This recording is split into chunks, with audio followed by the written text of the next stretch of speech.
I've really been digging into NHL players because I hear a lot of people like, to a guy who just turned 24, and people are like, well, Jesse Puljujarvi's never going to be a player, right? Because he's been around for so long. But there's so many guys in the NHL, Frank, that very few of them are even close to their full capacity by the end of their 23rd year. Okay, Right? so 23rd. let's talk about Puljujarvi because there was a report out there today that he has let the Oilers know that he would like to be moved. Sure. He's already been on our trade targets board. Makes sense. What are your thoughts on Puljujarvi? See, I think there's two extreme sides of Puljujarvi. There's the one side who thinks because, at times like Puljujarvi's puck skills aren't great. So they're like, he's terrible trading for a bag of pucks. And then on the other extreme, you've got, well, his analytics are so great, he makes McDavid's line better. And I'm like, pump the brakes on both. I try to cancel out the noise on those two extremes because I think they're both unrealistic. I look at Jesse Puljujarvi and I see a player who, to me, definitely needs to work on his puck skills. No question. I'd like him to work on his balance as well. But the things he does very well are he's a good forechecker. He's very good at getting pucks to guys on his line. He's not a great finisher.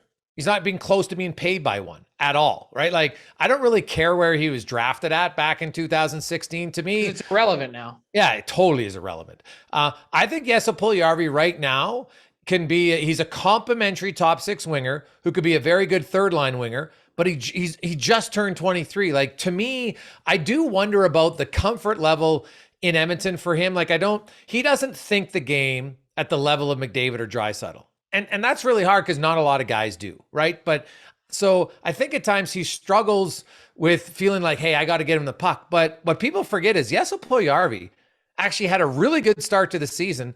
Then he got injured and he got COVID. And after that, he wasn't the same guy. So to me, the Edmonton Oilers, the rumblings that, they're going to trade him for a draft pick. I'll tell you right now, that's a garbage trade for Edmonton. A garbage trade. You're going to trade him for a second round pick? What the hell is that going to do? No, they're not getting a second round pick for Jesse Puljujarvi. Well, he's if you look at arbitration, Frank, he's above a half a point a game player. I know. Like, all the comparables say he's probably going to get, $2.5 to $3 million, right? And if he went to Arb, he'd probably get $3 million. So I think Jesse Puljujarvi has some value.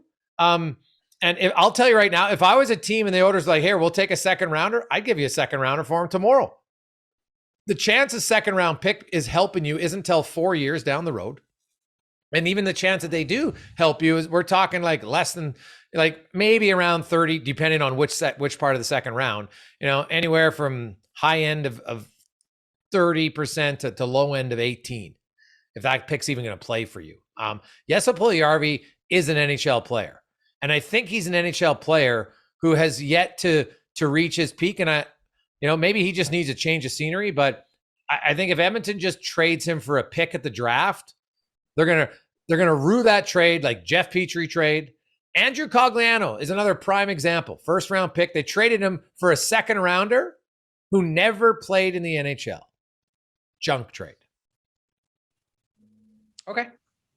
What do you think? If he wants out, I liked the season Puljujarvi had in the regular season. I thought he was effective on the forecheck. I thought he used his size well. I thought he worked hard. I thought Jesse Puljujarvi in the playoffs looked like he was scared to death. Fair or unfair?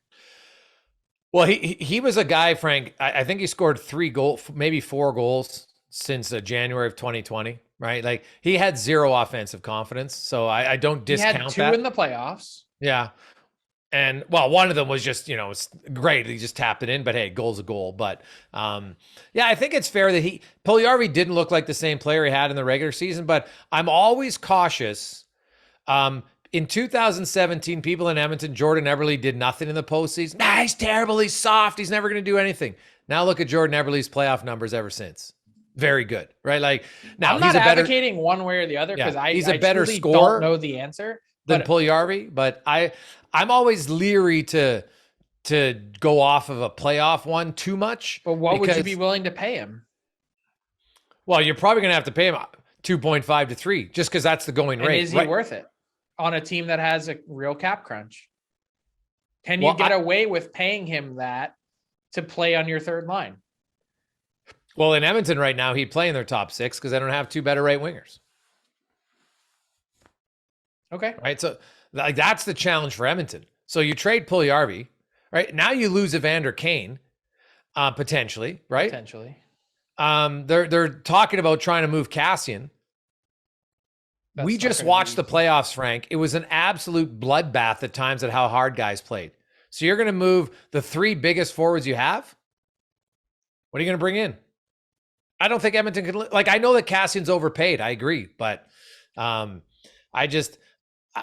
not saying that you can't trade Jesse Puljujarvi, but to me, if you're going to trade him and you're the Edmonton owners, you can't just get a draft pick. I'll tell you right now, they'll lose that trade. Okay, so so I asked you, you're going to pay him? And what if he doesn't want to be there? So you're going to pay a guy potentially overpaid to not want to be there. Well, I don't know if it's overpaid. If you look at the going rate of players who are above half a point a game players, if he scores 5 goals in 6 months, it's an overpayment. That's what he did. Yeah, he had 3 in the regular season after January 1st and 2 in the playoffs. Yeah, but look at his first 3 months. Like, we can't just pick the bad parts of the season. So he had 10. He had 20. He had 27 points, I thought, in the first 41 games. Yeah, but he had 10 goals or 9 goals in that stretch. Yeah. Like, he's never going to be a big goal. I just don't understand the love affair. Well, because some guys that like the analytics or like the numbers have like a straight. They're all horned up for Jesse Puljujarvi, and I'm not saying anything one way or the. I'm just saying it's more than just numbers. Yes, and I watch the eye test, and I watch him in the playoffs, and I say, I'm sorry, this guy doesn't have the goods. Yeah, well, I agree with you. Not to say he won't later, but he does not have them right now.